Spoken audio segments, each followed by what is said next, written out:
Hola a todos y bienvenidos a Geopolítica Cuántica. Os habla JMR Salinas, comandante en jefe del canal y también del canal Salinas TV. Vamos a ver un fragmento muy corto de una entrevista en la que vamos a escuchar a un periodista saudí hablar sobre Hamás y sobre Irán. El canal donde he encontrado la entrevista subtitulada al castellano se llama JDBS, os lo recomiendo. Es muy buen canal y hace muy buenas traducciones de temas muy interesantes.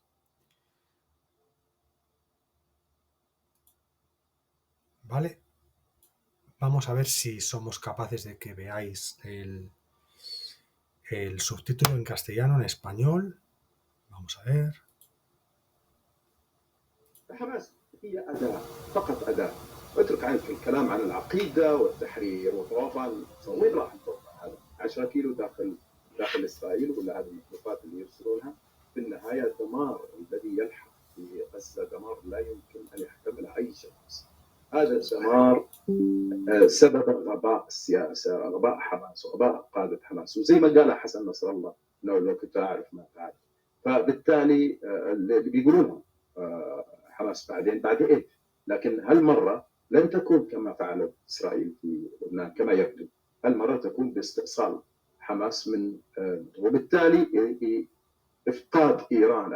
المسألة ليست ضد هؤلاء المسمى حماس ولا الجهاد، المسألة أبعد من ذلك، هي حرب إسرائيلية إيرانية ضحاياها أطفال غزة. لو كانوا هؤلاء رجال قادة حماس ولديهم ذرة من الإنسانية لما جعلوا أبنائهم وأطفالهم ونسائهم وقود لمعركة هم أدوات فيها. بعدين أنك تدخل على كيبوتزات ومناطق قروية وتحجب تأخذ عجائز ونساء وتذبح وتحرق الجثث وتغتصب وتسمي هذه طوفان الأقصى. الأقصى أشرف وأطهر من أنك تستخدمه في عمليات مثل هذه. Bien.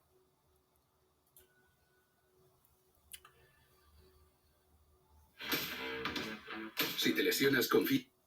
Ya estamos con los anuncios del maligno. Y en Reflex Spray. Y descubre Reflex Gel que actúa en el foco. Vamos a volver a ver el vídeo y lo paramos de vez en cuando. Bien. Vale.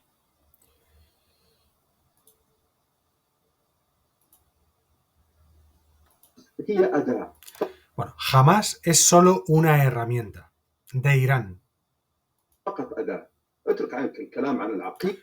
Parece que estoy traduciendo el idioma que habla, pero no, estoy leyendo los subtítulos. Olvídense de lo que hablan sobre fe religiosa, liberación y la operación Al-Aqsa. Es interesantísimo escuchar a un periodista de Arabia Saudí. ¿Vale? Es interesante. Esto es una entrevista del 25 de octubre con lo que parece otro periodista o un youtuber de Kuwait.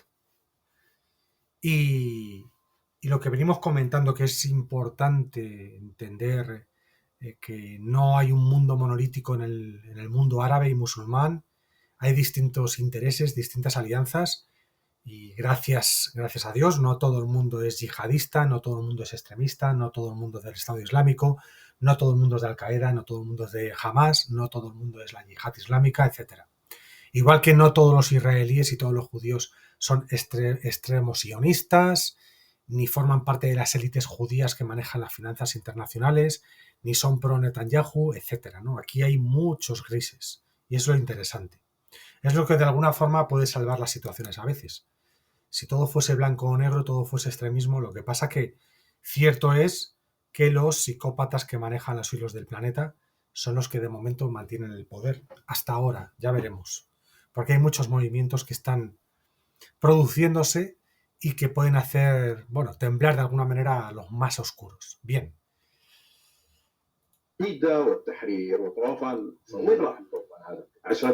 ¿A dónde llegaron con eso? ¿10 kilómetros dentro de Israel? ¿A dónde llegaron con los misiles? Al final, la destrucción en Gaza será tremenda.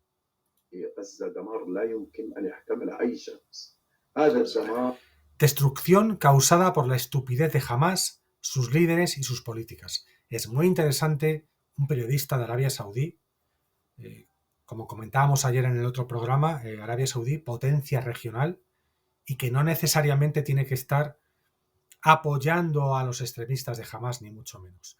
Luego habrá por debajo lo que haya y que no nos enteramos de ello.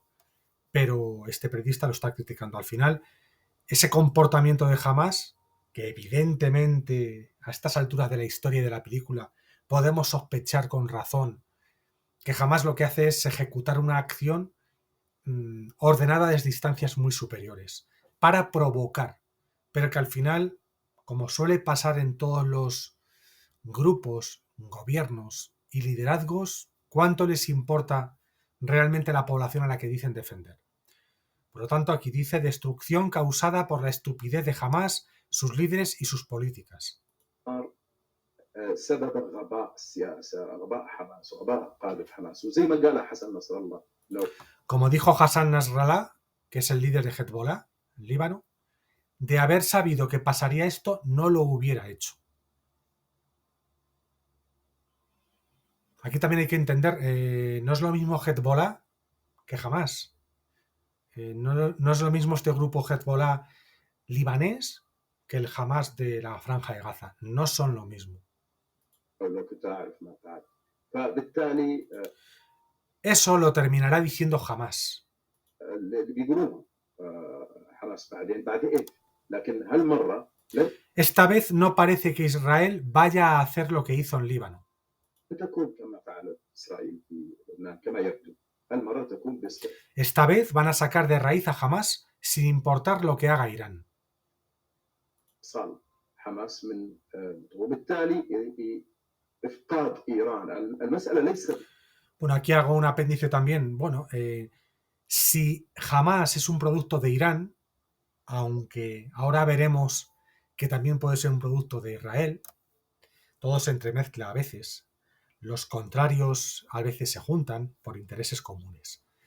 Pero si Irán es un producto o sea, si Hamás es un producto de Irán y Arabia Saudí e Irán son los grandes rivales de la zona, en esa región, en Oriente Medio, pues entiendo de alguna manera que Arabia Saudí tampoco vaya a apoyar incondicionalmente a Hamás, aunque este es un periodista, no es una declaración oficial, pero quiero entender que en el reino saudí un periodista cuando hace unas declaraciones públicas se lo piensa muy bien antes de ir en contra de la política oficial. Por lo tanto, lo que a Arabia Saudí no le va a interesar es que Hamás triunfe porque es un producto de Irán y eso es un triunfo, al final una victoria para Irán. A Arabia Saudí, desde luego, no le va a interesar para nada, dada esa rivalidad regional. Dice, este tema va más allá de Hamás y de la yihad islámica.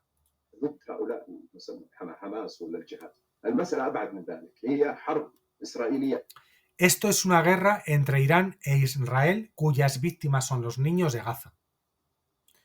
Interesante porque no solo responsabiliza a Israel en cuanto a los ataques posteriores, después de la incursión de Hamás y del ataque terrorista de Hamás, sino que también responsabiliza a Irán, que es la que al final puede ser la ideóloga de la acción de Hamás.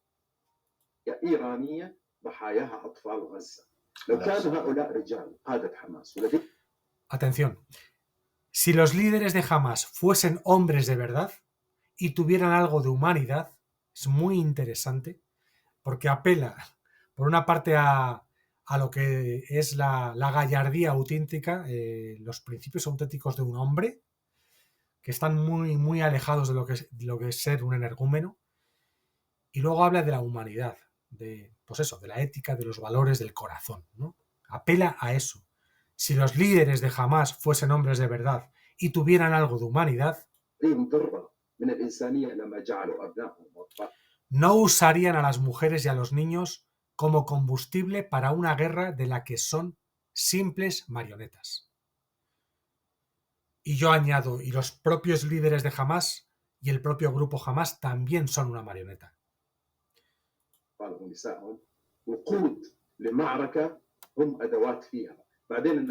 Se metieron en zonas rurales, capturaron señoras mayores y chicas jóvenes.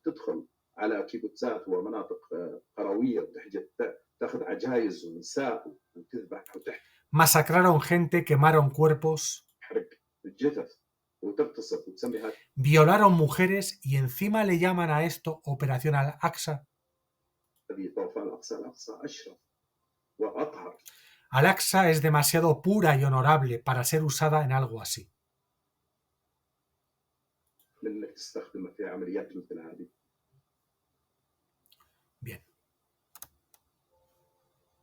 فحماس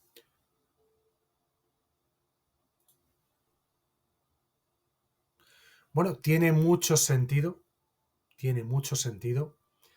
la indignación que él tiene y él manifiesta. Es un periodista de Arabia Saudí, musulmán, y es interesante encontrar, bueno, voces en el mundo musulmán que les parece que es horroroso lo que Hamás hizo, sabe que Hamás es una marioneta de Irán, que Hamás utiliza a la población civil como marionetas, y como musulmán desde sus valores, pues ve que incluso esto es contraproducente, incluso para la ideología musulmana, para los principios que él se ve que defiende o que siente.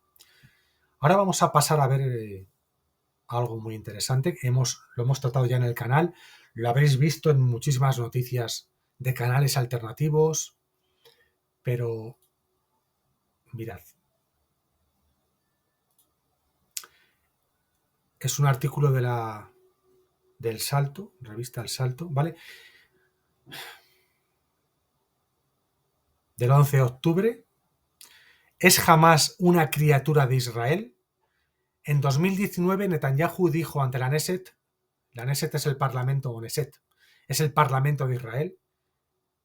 Netanyahu dijo lo siguiente: el que quiera bloquear la creación de un Estado palestino debe apoyar el crecimiento de Hamás y transferir dinero a Hamás. Es parte de nuestra estrategia, aislar a los palestinos de Gaza de los palestinos de Cisjordania. Los postulados de los acuerdos de Oslo de 1993, firmados entre el líder de Al-Fatah, Yasser Arafat, y el primer ministro israelí, Isaac Rabin, eran la creación de un gobierno autónomo provisional palestino para Cisjordania y Gaza durante un periodo de transición de no más de 5 años hasta desembocar en una solución permanente basada en la resolución 242 del Consejo de Seguridad de la ONU.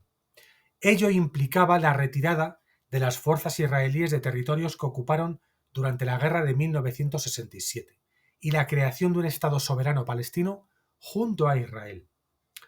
Sin embargo, dichos postulados eran un misil en la línea de flotación de la doctrina sionista que aspira a resucitar el endemismo del Gran Israel, por lo que el Mossad israelí procedió a la gestación de Hamás en 1987, para dinamitar en una primera fase los acuerdos de Oslo, y posteriormente enfrentar a las dos facciones palestinas de Hamás y Al-Fatah, y lograr la conversión de la Franja de Gaza y de Cisjordania en dos entes refractarios e irreconciliables, es decir, promocionar a través de Hamás la división de los territorios palestinos dentro de lo que es el Estado moderno de Israel.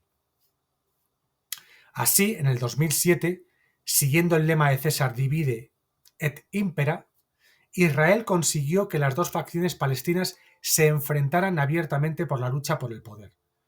Hamás, esto es un apéndice mío, Hamás es islamismo puro y duro y yihadismo y sharia. Sin embargo, Al-Fatah es laica. Israel consiguió que las dos facciones palestinas se enfrentaran abiertamente por la lucha por el poder, tras lo cual la influencia de Mahmoud Abbas, el líder de Al-Fatah, quedó circunscrita a una Cisjordania convertida en un mero protectorado de Israel, mientras Hamás asumió el poder absoluto en la Franja de Gaza, aislada por un muro que ha degenerado en una profunda crisis humanitaria entre sus más de 2 millones de habitantes, logrando de paso Israel su objetivo primigenio de fracturar la otrora unidad de acción palestina. ¿Es Hamás un engendro de Israel? El término Hamás hace referencia al acrónimo de Movimiento de Resistencia Islámica y surgió en 1987 dirigido por el imán Ahmed Yassin para crear un Estado islámico que abarcara Jerusalén, Gaza y Cisjordania, y enfrentado abiertamente al líder de la OLP, Yasser Arafat, partidario de un Estado laico. Así, Hamás se negó a formar parte de la recién creada Autoridad Nacional Palestina, creada desde el año 1994, y comenzó una campaña de cruentos atentados que logró que la sociedad israelí rechazara mayoritariamente los acuerdos adoptados en Oslo. Proceso que terminó con el magnicidio de Isaac Rabin a manos del ultranacionalista Yigal Amir. Me pregunto, ¿quién estaría realmente de los atentados, aquella oleada de atentados de Hamás en Israel? Pensemos en ello. Proseguimos. Desde un principio Hamás fue amamantado y teledirigido por el Mossad israelí, al tiempo que financiado por los sucesivos gobiernos judíos. El periodista israelí Amnon Abramovich culpó en televisión a Netanyahu por hacer la vista gorda ante Hamás en busca de sus propios logros políticos hasta que la ola lo ha sobrepasado, tratando ahora de contrarrestarla. En efecto, en 2019 el actual ministro israelí expresó ante los miembros de la Knesset de su partido que favorecer a la banda terrorista suponía un torpedo a la creación de un potencial Estado palestino en el futuro. Igualmente añadió que el que quiera bloquear la creación de un Estado palestino debe apoyar el crecimiento de Hamás y transferir dinero a Hamás. Parece un mensaje no solamente a esas élites financieras judías, sino parece un mensaje también al propio Irán. Esa es mi opinión.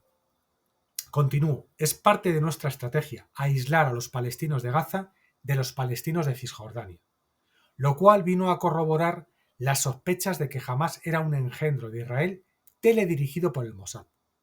Bueno, cuando aquí habla que habló a los miembros de la Knesset de su partido, con lo cual no habló a todo el arco parlamentario del Parlamento israelí, sino se dirigió, en una sesión cerrada, lógicamente, y privada, a su grupo parlamentario, el Likud, el histórico partido Likud, conservador de derechas. Vale.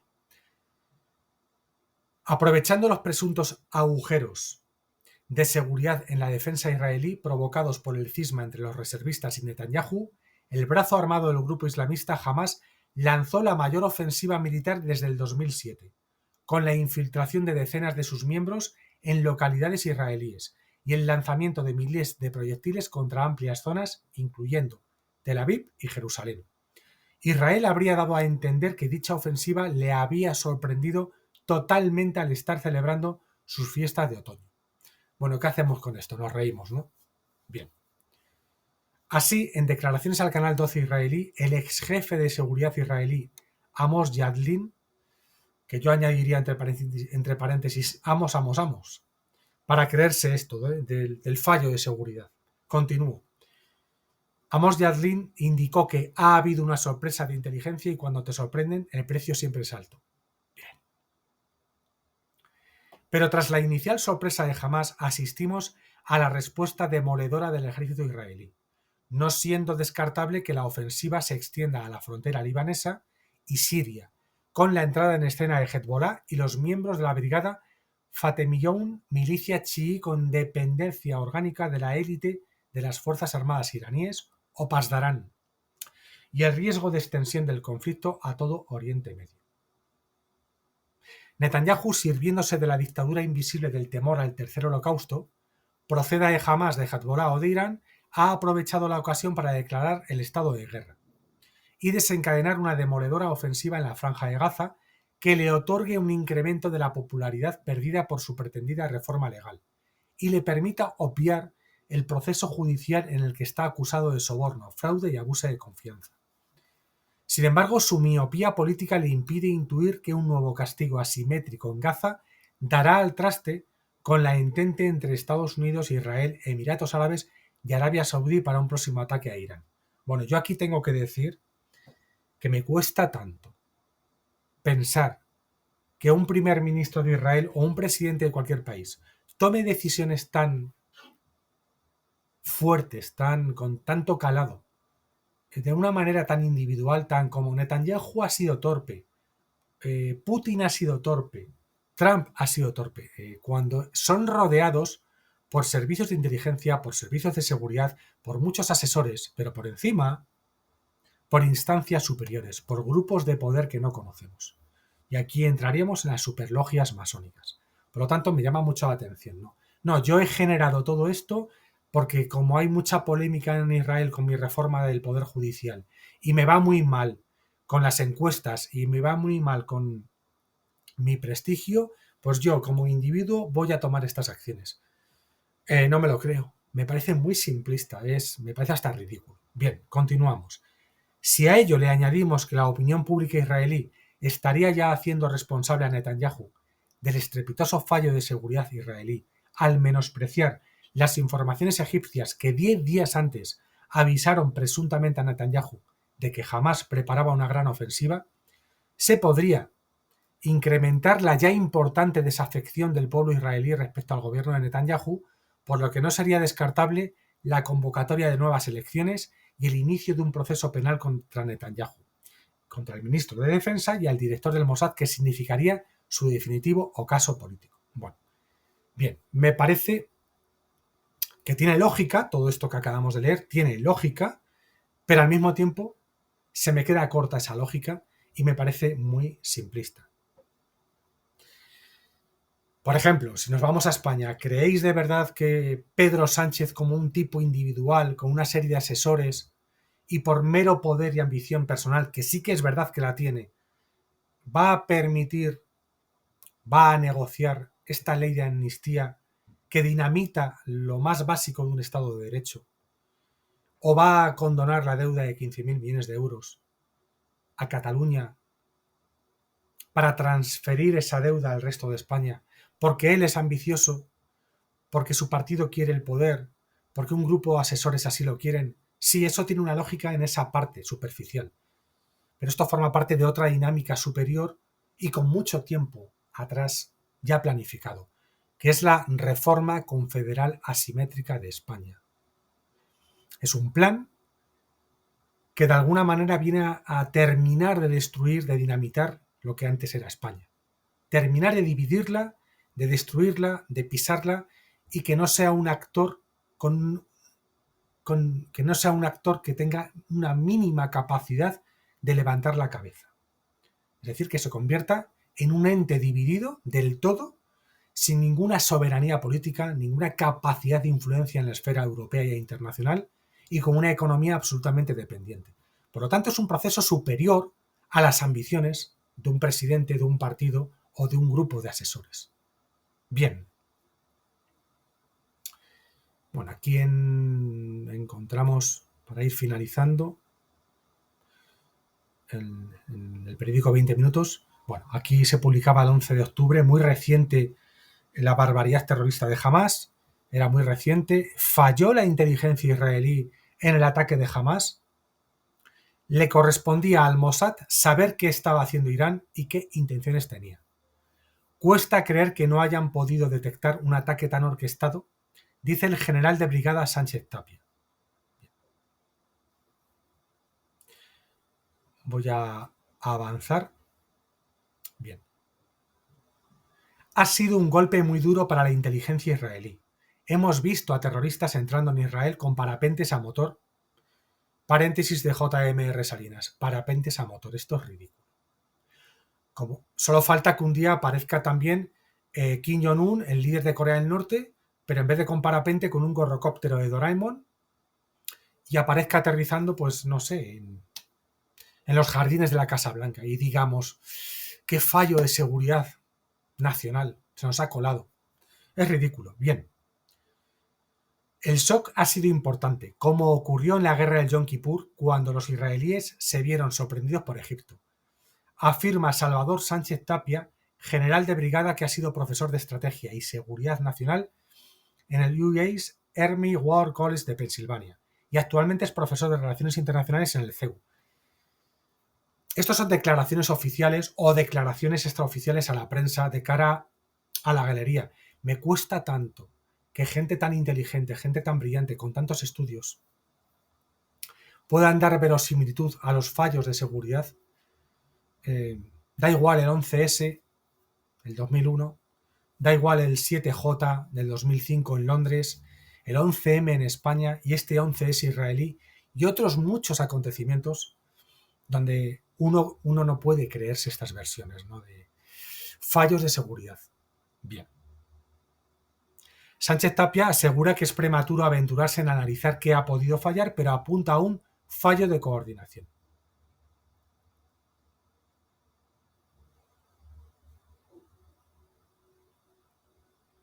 Bien.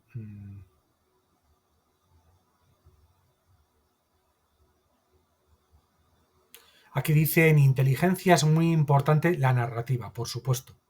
Por supuesto. Recuerdo que en el 11S se demostró que era muy importante el impacto visual, que es lo que más le queda al ser humano en su psique, en su mente, a la hora de recibir una verdad. Yo quiero transmitir una verdad y lo que la impronta que más fuerza tiene es el impacto visual. Esa es la verdad que más fuerza va a tener para quedar grabada en la mente de los seres humanos. Aquí se habla de que parece que hubo una dejadez de funciones. Bueno. Bien. Vamos a ir terminando.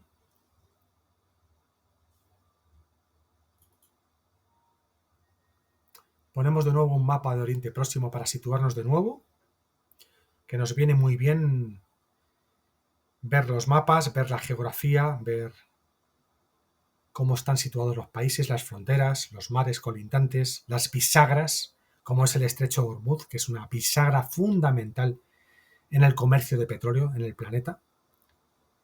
Si este Estrecho de Hormuz se bloquea con el 40% del comercio de crudo, cae la economía mundial como fichas de dominó. Bueno. Insistimos en la cercanía física compartiendo las aguas del Golfo Pérsico entre Irán y Arabia Saudí. Irán lidera la rama chií del Islam y Arabia Saudí la rama suní. Bien.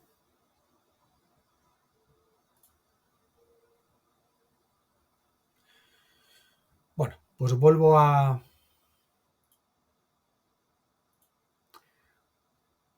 reiterar la importancia de este vídeo, estas declaraciones de este periodista saudí sobre Hamás e Irán. No se moja más, pero se moja muchísimo. Es muy crítico con Irán, muy crítico con Hamás, y claro que responsabiliza, imagino que también, aunque aquí no lo dice, responsabiliza claramente a Israel del sufrimiento de la población civil en la Franja de Gaza, pero responsabiliza abiertamente a Hamás y a Irán. Interesantísimo. Gracias a todos y hasta la próxima entrega. Cuidaros mucho.